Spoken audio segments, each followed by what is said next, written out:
हरि जय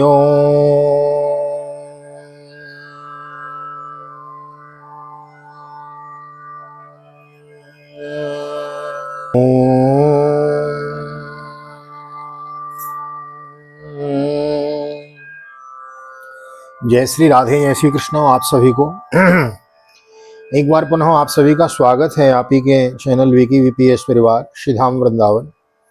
मैं राधेश्याम वशिष्ठ आपको ले चलता हूँ श्रीमद् भागवत की बृहद भागीरथी में। और श्रीमद् भागवत का बृहद अनुष्ठान चला हुआ है, जिसके अंतर्गत हम एक अध्याय की कथा नित्य श्रवण करते हैं। बड़े भाग मानुष तन पावा, सुर दुर्लभ शद ग्रंथन गावा। मानव देह दुर्लभ है और मानव देह प्राप्त करने के बाद मुमुक्षत्व दुर्लभ है, और मुमुक्षत्व दुर्लभ होने के बाद में भगवत कृपा बड़ी दुर्लभ है। तो हमें तीनों ही सुगम है। भगवान की कृपा से मानव देह प्राप्त है। दूसरा, मुमुक्षत्व, मोक्ष की कामना के ही अधीन होकर हम भगवान की पूजा अर्चना वंदना में लगे रहते हैं, भगवान की कथा श्रवण करते हैं, भगवान की भक्ति करते हैं। और मुमुक्षत्व और भगवान की भगवत कृपा, तो गोविंद की कितनी महती कृपा के श्रीधाम वृंदावन में, वृंदावन से जुड़ना, वृंदावन में रहना, वृंदावन का दर्शन करना, यमुना जी की सेवा करना, गौ माता की सेवा करना, यह सब बड़ा सौभाग्य का विषय है। हम आप इसके बड़भागी सहभागी बने हुए हैं। बड़भागी हैं हम आप लोग, बार बार भाग्य की सराहना करी जाए कम है। देवता लोग जब मृत्यु लोक पे लोगों को कथा सुनते हुए, सत्संग करते हुए, भगवान की भक्ति में लीन देखते हैं तो उन्हें स्पृहा होती है। वह सोचते हैं कि न वैकुंठ कथा सुधा पगा, वैकुंठ में कथा अमृत नहीं है। लेकिन हम आप इतने बड़भागी हैं कि हमें रोज कथा सुधा अमृत में अवगाहन करने का सो अवसर मिलता है। तो हम चतुर्थ स्कंद की कथा श्रवण कर रहे हैं, जिसके अंतर्गत वैन की कथा हमने श्रवण करी और हम राजा पृथु की कथा श्रवण करेंगे। तो एक निवेदन करना चाहूँगा कि जो नए लोग आए हैं चैनल को सब्सक्राइब कर लें, वीडियो को लाइक और शेयर कर दें, और देर न करते हुए ले चलता हूँ आज की पावन कथा प्रसंग में। सर्वप्रथम करेंगे गोविंद भगवान के नाम का संकीर्तन। श्री कृष्ण गोविंद हरे मुरारी, हे नाथ नारायण वासुदेव। श्री कृष्ण गोविंद हरे मुरारी, हे नाथ नारायण वासुदेव। हे नाथ नारायण वासुदेव, हे नाथ नारायण वासुदेव। श्री कृष्ण गोविंद हरे मुरारी, हे नाथ नारायण वासुदेव। नारायणं नमस्कृत्यं नरं चैव नरोत्तमं, देवीं सरस्वतीं व्यासं ततो जयमुदीरयेत्। कृष्णाय वासुदेवाय हरये परमात्मने प्रणतः क्लेशनाशाय गोविन्दाय नमो नमः। ओम नमो भगवते वासुदेवाय। श्रीमद्भागवत महापुराणं चतुर्थ स्कंध पंचदशोऽध्याय। मैत्रेय उवाच अथ तस्य पुनर्विप्रेर पुत्रस्य महीपते बाहुभ्यां मध्यमानाभ्यां मिथुनं समुपद्यत। श्री मैत्रेय जी कहते हैं, विदुर जी, इसके बाद ब्राह्मणों ने पुत्रहीन राजा वेन की भुजाओं का मंथन किया। तब उनसे एक स्त्री पुरुष का जोड़ा प्रकट हुआ है। तद्दृष्ट्वा मिथुनं जातं ऋषयो ब्रह्मवादिनः ऊचु परम संतुष्टा विदित्वा भगवत्कलाम्। ब्रह्मवादी ऋषि उस जोड़े को उत्पन्न हुआ देख और उसे भगवान का अंश जान बहुत प्रसन्न हुए और बोले, ऋषि ऊचु एवं विष्णुर्भगवतः कला भुवन पालिनी, इयं च लक्ष्म्या संभूति पुरुषस्यान पायिनी। अयं तो प्रथमो राज्ञां पुमान् प्रतयताय स पृथुर्नामो महाराजो वश्यन्ति पृथुस्रव। ऋषियों ने कहा, यह पुरुष भगवान विष्णु की विश्वपालिनी कला से प्रकट हुआ है, और वह स्त्री उन परम पुरुष की अनपायिनी, कभी अलग न होने वाली शक्ति लक्ष्मी जी का अवतार हैं। इनमें से जो पुरुष है वह अपने सुयश का प्रथम विस्तार करने के कारण परम यशस्वी पृथु नामक सम्राट होगा। राजाओं में यही सबसे पहला होगा। इयं च सोदतीं देवीं गुणभूषण भूषण अर्चिर्नामो वरारोह पृथुमेवावरुन्धति। ईश साक्षात् हरिरंसो जातो लोको हरिरीक्षय। इयं च तत्परा ही श्रीरनुज्ञानपायिनी। यह सुंदर दांतों वाली एवं गुण और आभूषणों को भी विभूषित करने वाली सुंदरी इन पृथु को ही अपना पति बनाएगी। इसका नाम अर्ची होगा। पृथु के रूप में साक्षात श्री हरि के अंश ने ही संसार की रक्षा के लिए अवतार लिया है और अर्ची के रूप में निरंतर भगवान की सेवा में रहने वाली उनकी नित्य सहचरी श्री लक्ष्मी जी ही प्रकट हुई हैं। मैत्रेय उवाच प्रशंसन्ति स्म तं विप्रा गन्धर्व प्रवराजगो मुमुचु सुमनोधारा सिद्धा नृत्यन्ते स्त्रिय स्वस्त्रिय शंखतुर्य मृदंगाद्यां नेदुर्दुन्दुभयो दिवे तत्र सर्व उपाजगमुर्देवर्षि पितॄणां गणः। श्री मैत्री जी कहते हैं, विदुर जी, उस समय ब्राह्मण लोग पृथु की स्तुति करने लगे। श्रेष्ठ गंधर्वों ने गुणगान किया, सिद्धों ने पुष्पों की वर्षा की, अप्सराएं नाचने लगी हैं। शंखतुर्य मृदंगाद्यां नेदुर्दुन्दुभयो दिवि तत्र सर्व उपाजगमुर्देवर्षि पितॄणां गणो ब्रह्म जगमो जगद्गुरुर्देवे सहस्रत्यो सुरेश्वरे वैन्यस्यो दक्षिणे हस्ते दृष्ट्वा चिन्ह गदामृतो। आकाश में शंख तुरही मृदंग और दुंदुभी आदि बाजे बाजने बजने लगे। समस्त देवता ऋषि और पितर अपने अपने लोकों से वहां आए। जगत गुरु ब्रह्मा जी देवता और देवेश्वरों के साथ पधारे। उन्होंने वेन कुमार पृथु के दाहिने हाथ में भगवान विष्णु की हस्तरेखाएं और चरणों में कमल का चिन्ह देखा। पादयोरविंदम च तम वै मेने हरे कलाम यस्या प्रतिहितं चक्रम अंशम च परमेष्ठिनः।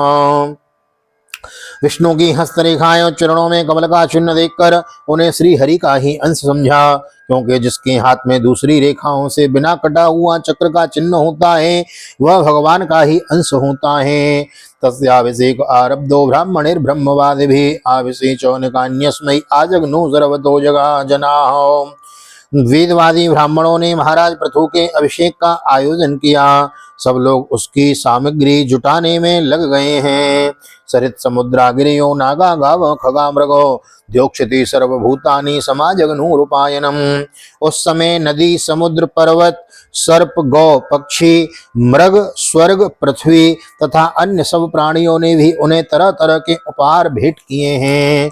सोऽभिषिक्तो महाराजा सुवासा साध्वलंकृतो पत्न्यार्चसालंकृतया विरेजेऽग्निरिवापनो तस्मै जहार धनदो हेमं वीरं वराशनं वरुणः सलिलस्रावो मातपत्रं शशिप्रभम्। सुंदर वस्त्र और आभूषणों से अलंकृत महाराज पृथु का विधिवत राज्याभिषेक हुआ। उस समय अनेकों अलंकारों से सजी हुई महारानी अर्ची के साथ वे दूसरे अग्निदेव के सदृश जान पड़ते थे। तस्मै जहार धनदो हेमं वीरं वराशनं वरुणो सलिलस्रावो मातपत्रं शशिप्रभम्। वीर विदुर जी, उन्हें कुबेर ने बड़ा ही सुंदर सोने का सिंहासन दिया तथा वरुण ने चंद्रमा के समान श्वेत और प्रकाश में छत्र दिया, जिससे निरंतर जल की फुइयां झरती रहती हैं। वायुश्च व्यालव्यजने धर्म कीर्तिमयीं सृजम् इंद्र किरीटमुत्कृष्टं दंडं संयमनं यमः ब्रह्ममयं वर्मो भारतीयारमुत्तमं हरिसुदर्शनं चक्र तत्पत्न्यो व्याहतां श्रियम्। वायु ने 2 चवर, धर्म ने कीर्तिमयी माला, इंद्र ने मनोहर मुकुट, यम ने दमन करने वाला दंड, ब्रह्मा ने वेदमय कवच, सरस्वती ने सुंदर हार, विष्णु भगवान ने सुदर्शन चक्र, विष्णु प्रिया लक्ष्मी जी ने अविचल संपत्ति। दशश्चंद्रमसिं रुद्रम शतचंद्रम तथाम्बिकां सोमो मृतमया नस्वां त्वष्टारूपाश्रयं रथम्।